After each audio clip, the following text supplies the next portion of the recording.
지금 사실은 뭐 미분양 아파트 넘친다 우리가 뭐 직전까지도 이런 방송 많이 하고 뭐 계속 지금 흐름이 사실은 이랬었는데 갑자기 전국의 아파트들이 분양 전망입니다. 어디까지나 전망이 6개월째 지금 전망이 상승한다. 전매 제한이 완화된 효과라고 이야기하는데 일단은 그렇습니다. 주택산업연구원은 이달 전국 아파트 분양 전망 지수가 6개월째 상승해서 80선을 해보겠다고 발표를 했고, 분양권 전매 제한 규제가 대거 완화되는 데 따른, 기존에는 이제 분양권 전매 제한이 있으면 2년 동안 뭐 분양권을 이제 팔고 살 수 없다든지 입주 2년 뭐 지정이 돼 있었는데 그게 없다는 것 같습니다.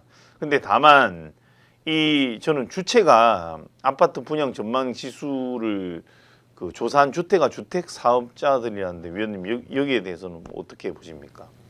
분양 시장이 좀 네. 좋아진 건 사실이기는 해요. 네네. 근데 자료에 보면은 지금 뭐 인천이나 대전, 대구 뭐 이런 네네. 지역까지도 분양 전망이 좀 많이 올랐다 이렇게 나오고는 네네. 있는데 지금 실제로 분양 시장이 서울은 굉장히 좋아진 부분이 있긴 하지만 네네. 기타 지방은 아직까지도 좀 쉽지 않은 분위기긴 하거든요. 네네. 그래서 조금 그 현실보다는 긍정적으로 먼저 선제적으로 평가가 되지 않았나 하는 생각이 좀 들긴 하고요. 네네. 분양 시장이 이렇게 좀 훈풍이 돌 수 있었던 거는 100% 정부의 좀 정책의 효과인 것 같습니다. 네네. 1.3 대책의 대부분의 내용들이 분양 시장을 좀 완화를 한 건데 여기서 언급된 전매 제한도 있지만 사실 네. 중도금 대출 같은 것들이 9억 원이 넘어가면 안 됐었는데 그런 네네. 부분들도 조금 풀어준 부분이 있고요. 네네. 그리고 이제 다주택자들까지도 줍줍에 참여할 수 있도록 한 부분들도 있었고 네네. 그리고 아직까지 법안을 통과하진 못했지만 다주택자 취득세 중과 유예도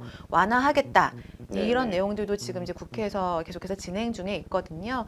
그래서 이런 부분들이 좀 기대감을 줘서 정책에 대한 네네. 기대감을 줘서 청약 시장이 사실은 실수요 시장이지만 네네네. 뭐 투자나 투기 목적으로도 사실 굉장히 그렇죠. 많이 사실은 하잖아요. 많이 근데 했죠. 네, 전에 청약제도 개편 전에는 완전히 실수요자만 할 수 있었던 예, 게 예, 이렇게 예. 개편이 되니까 여러 가지 투자 목적으로도 가능할 네. 수 있도록 예상이 돼서 음. 이렇게 된 것 같은데 또 하나 지난번에도 말씀드렸던 것 같긴 하지만 그 서울 같은 경우는 이런 혜택을 완전히 누리는데 반해서 모든 지역들이 똑같이 규제가 풀리다 보니까 지방은 오히려 더 안 좋아질 수 있는 가능성은 있을 것 네, 같아요. 예, 그래서 예. 지역별로 굉장히 편차가 있을 수는 있을 것 같고 네네. 지금 여기서 언급한 분양권 전매 제한은 지금 이제 풀린 상태이긴 하거든요. 네네. 그래서 이제는 전매 제한 기간이 굉장히 좀 단축이 된 상황인데 사실 실거주 의무가 아직 폐지가 되지 않아서 그게 네네. 최근에 좀 논란이긴 합니다. 네. 이게 전매는 가능하더라도 실제 거주를 해야 된다라고 하면 사실상은 전매가 안 되는 거잖아요. 네네. 그렇죠. 그래서 이 부분도 지금 예상된 시점에 국회 통과를 못했어요. 네네. 근데 지금 분위기상 뭐 통과가 될 수 있을 만한 분위기긴 해서 이런 부분들까지도 보완이 된다라면은 지금보다 좀 입지가 좋은 지역들, 분양가가 좀 메리트가 있는 곳들은 네, 예. 더 좀 경쟁률이 높아질 수 있는 가능성이 있을 것 같아요. 네, 맞습니다. 위원님 말처럼 지금 뭐 여러 가지 이게 그냥 정부의 규제나 규제 완화 플러스 사실은 이 금융시장에 따라 더 좌우되고 지금 금리나 또 금리 인상한 데서 지금 어제 미국 주식도 폭락했습니다. 또 해서 너무 이래 출렁이는 것들이 많은데 이런 계획을 철저히 좀 저희가 이렇게 지수를 소개한다고 해서 뭐 갑자기 지금 상승한다고 해서 실제로 뭐 집이 잘 거래되고 이런 거 좀 별개이기 때문에 이런 지표나 앞으로 전망이나 이런 것들을 저희도 뭐 100% 예측할 수가 없습니다. 잘 살펴보셔야 될 것 같습니다. 지금 국토부가 뭐 사실은 원희룡 장관께서 지금 현 정부가 사실 규제 완화하고 재건축하고 이런 것들을 적극적으로 하고 있지만 실질적으로 그렇습니다. 사실 아직 뭐 야당이 더 의석이 많고 하다 보니까 법 개정이 안 되다 보니까 이게 시행령으로 할 수 있는 것, 할 수 없는 것들이 좀 있고 이러다 보니까 실제로 이런 재건축들이 막 이렇게 저희가 생각하는 것처럼 일사천리로 이루어지는 건 아닌 것 같습니다. 또 이런 일기 신도시 주민들은 사실은 빨리빨리 해서 뭐 심정적으로 노후된 주택을 빨리 개선하고 싶은 마음 플러스 또 이게 재테크가 돼서 우리도 만약에 그렇게 되면 새 집을 지으면 집값이 오르지 않을까 이런 당연히 기대 심리와 희망이 있는 것 같습니다. 또 뭐 그렇게 해서 예를 들어서 뭐 분양권을 사고 팔 수도 있고. 근데 어쨌든 통합 재건축이라는 거를 지금 송원석 의원이 일기 신도시 특별법 제정안을 발의해서 하겠다고 하고, 지금 오디룡 장관께서도 이거 관련해서 지역을 찾아서 간담회를 하고, 이 내용들이 일산, 삼본 방문했고 분당, 중동, 평촌을 찾아 현장을 둘러볼 예정입니다. 위원님, 이게 지금 국민의힘 경북 김천 의원이신데 노후계획도시 정비 지원에 관한 특별법이라서 일기 신도시 특별법 제정안을 일단은 발의를 했지만, 뭐 제가 이거는 매듭 지어주면 뭐 통과 안 될 가능성이 굉장히 높을 것 같고요, 일단은. 근데 어쨌든 이렇게 특별법을 발의하고 마스터 플랜을 내년까지 수립하겠다 했는데 위원님 어떻게 보십니까?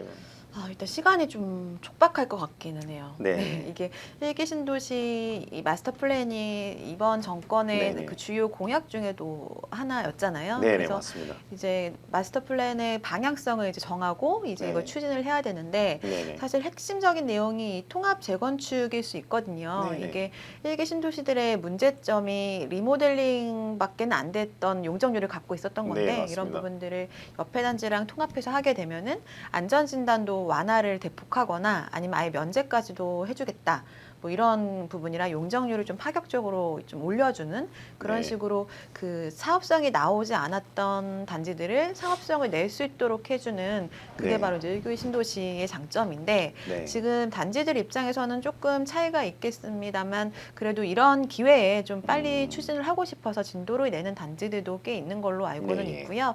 다만 이게 내년도에 이제 확장이 된다라고 한다면 사실 이번 정권 임기가 1년 정도밖에 안 남은 상황에 네네. 이게 통과가 될 수는 있잖아요. 네네. 근데 지금처럼 금리가 뭐 조금 높은 수준을 유지하고, 그리고 공사비 같은 것들이 여전히 좀 고비용으로 계속 유지가 된다라고 네. 한다면 뭐 그 조합원들의 그 생각과 다르게 또 늦춰질 수 있고, 네. 또 그냥 한 단지가 재건축하는 것도 굉장히 이견이 많잖아요. 그렇죠. 근데 다른 단지랑 통합해서 한다는 거는 합의에 대한 부분들이 더 어려울 가능성이 있어서 네. 사실 이게 생각보다 빠르게 진행되지 않으면 좀 어려운 상황으로 좀 전개될 가능성도 있긴 합니다. 그래서 네. 지금은 이 마스터 플랜 같은 것들을 좀 최대한 조속히 좀 확정을 해줘서 네. 조금이라도 빨리 시행할 수 있도록 해주는 게 중요할 것 같아요. 네.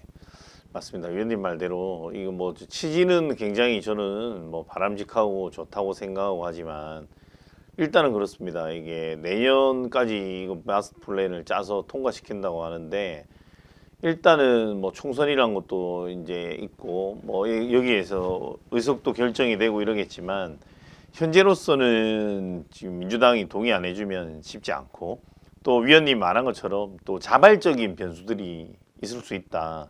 왜냐면 저희가 뭐 하다못해 빌라 8가구 동의하려도 뭐 반대하는 분이 있을 수 있는데, 주택은 아파트도 단지에 따라 다르고 옆 단지랑 만약에 같이 하게 되면 또 이견이 있을 수 있고, 뭐 공사비라든지 조합원에 대한 불만도 있을 수 있고 해서 이런 걸 따지면 쉽게 되지는 않겠다 해서, 사실은 그렇습니다. 이런 뭐 법안을 많이 하고 민주당이랑 지금 현재로서는 좀 유기적인 협조를 해서, 민주당도 이게 어찌 보면 국민들을 위한 프로젝트이기 때문에 이 정쟁할 부분과 그렇지 않을 부분을 좀 나눠서 좀 추진하고 협조하면 좋은데, 지금은 현실적으로 뭐든 하면 뭐 무조건 사실은 워낙 대립 관계를 이렇게 하다 보니까 무조건 안 된다, 잘못했다, 지금 뭐 대표적으로 뭐 여러 사안들이 있는데, 저는 그렇습니다. 뭐 예를 들어서 뭐 외교적인 사항, 뭐 중국과의 문제, 외교 문제 예를 들어서,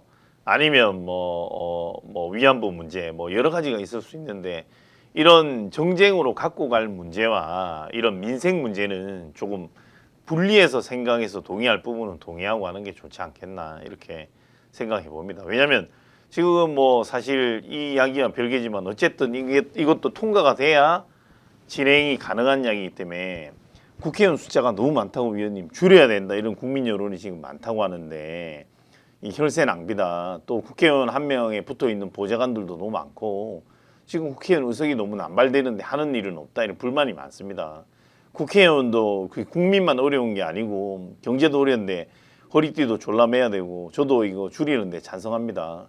지금 사실은 뭐 어느 분야 할 거 없이 뭐 인원이 많으면 감원도 하고 이런데 국회의원만 너무 방만한 것 같아서 이런 법안들이 더 통과되는 게 더딘 것 같습니다.